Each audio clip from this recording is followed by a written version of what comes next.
previously. So the Cabinet Secretary for Social Justice, Housing and Local Government wrote to the committee in March 2023 stating that the agreement on the Safer Building Accord could not be reached as there was a, quote, unwillingness from developers to accept the need to work to legal Scottish building standards. And I'd be interested to know if that's correct.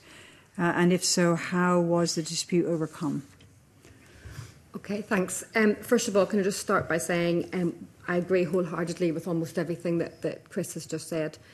We have remained as frustrated as residents have with issues around the programme, the implementation, the pilot nature, the communications, this issue about grading of high to low and everything in between. So in answer to your question, they're all the reasons why back in March there was no ability to reach an agreement at that stage. The Cabinet Secretary, the Housing Minister then updated Parliament just on Thursday past there in that written statement to advise that that agreement has been reached with a number of what are being referred to as the Wave 1 developers.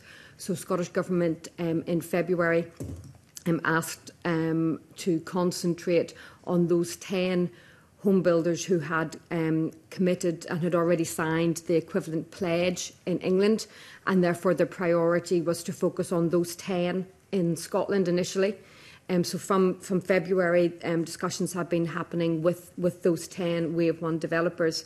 And as the Housing Minister advised then at the back end of last week, that there's now a majority of those are now in a position to agree the accord. And those that have not yet, it's simply because they are still working through very many of these technical queries that Chris has outlined.